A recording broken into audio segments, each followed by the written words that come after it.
एक बार एक रामेश्वर भट्ट नाम के एक पंडित जी थे, उनको बड़ी ईर्ष्या हो गई, क्योंकि श्री तुकाराम जी महाराज कोई श्रेष्ठ कुलीन परिवार में जन्म नहीं हुआ था उनका। वो भले ही देह से नहीं हुए, लेकिन हृदय से, अपनी बुद्धि से, अपने विचारों से, अपने स्वभाव से बड़े बड़े ब्राह्मण भी उनके आगे हाथ जोड़ते थे।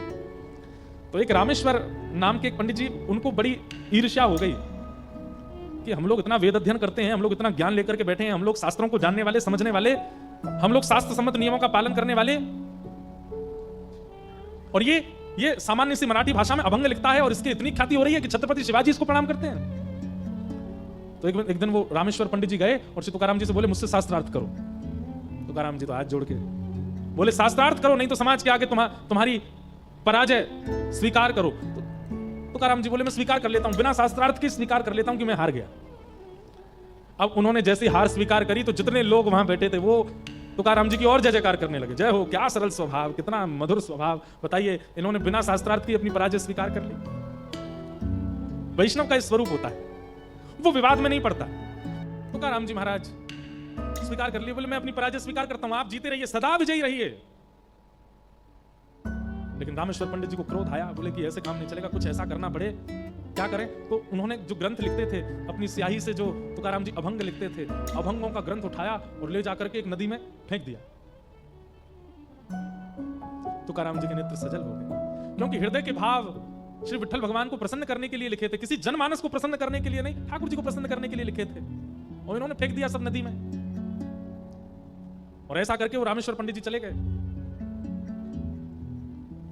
13 दिन तक तुकाराम जी वहीं बैठे बैठे रुदन करते रहे, स्मरण करते रहे ठाकुर जी का। तुरंत ठाकुर जी हृदय में प्रकट हुए और प्रकट होकर के कहा, नेत्र खोल करके उस नदी के पास जाओ, देखो। और जैसे तुकाराम जी गए तो सारे पत्र जितने उन्होंने लिखे थे वो सब नदी के ऊपर परत बन करके बह रहे थे, एक बूंद जल से कागज भी गीला नहीं हुआ, सब यथावत सुरक्षित। और श्री तुकाराम जी महाराज ने सबको इकट्ठा करके पुनः अपना ग्रंथ सुरक्षित कर लिया। किसी ने ईर्ष्या भी की है तो उस ईर्ष्या से भी विचलित होना ये वैष्णव का स्वरूप नहीं है।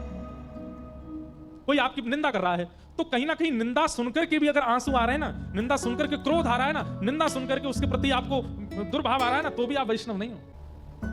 निंदा सुनने के बाद भी सम रहे स्थिति। तुकाराम जी तो इसलिए रोए कि उनके हृदय के भाव सबसे नदी में ठाकुर जी ने सब कुछ सुरक्षित किया। वहां रामेश्वर पंडित जी के साथ क्या हुआ, उन्होंने एक सरोवर में जाकर के स्नान किया तो एक वैष्णव अपराध करके आए थे, एक भक्त को दुखी करके आए थे। जैसे स्नान किया, स्नान करते सरोवर का जल जो तन को शीतल करने वाला होता था वो जल अग्नि प्रदान करने वाला हो गया और पूरा जल संदग्ध हो गया, मानो जैसे उनका शरीर जला दिया हो किसी ने। अग्नि नहीं दिखाई दे रही है पर पीड़ा ऐसी हो रही है जैसे किसी ने जला दिया हो। वैद्यों के पास गए, बड़े बड़े ज्योतिषियों के पास गए, ना जाने कितने यत्न किए, कभी लेप लगाया, चंदन लगाया, सब किया, लेकिन दूर नहीं। तब किसी महापुरुष ने जो दिव्य दृष्टि रखते थे उन्होंने कहा, बोले तुमने केवल जात पात देख करके और एक सामान्य व्यक्ति मान करके किसी भक्त के सुंदर स्वरूप, किसी भक्त की सुंदर वाणी का तुमने तिरस्कार किया। अब ये पीड़ा तुम्हारी तभी दूर होगी, जाके उनको प्रणाम करो। रामेश्वर जी आए, आकर के श्री तुकाराम जी को जब वंदन किया, प्रणाम किया, तुकाराम जी ने हृदय से लगाया, तुकाराम जी के हृदय से लग गई, उनकी सारी पीड़ा समाप्त हो गई।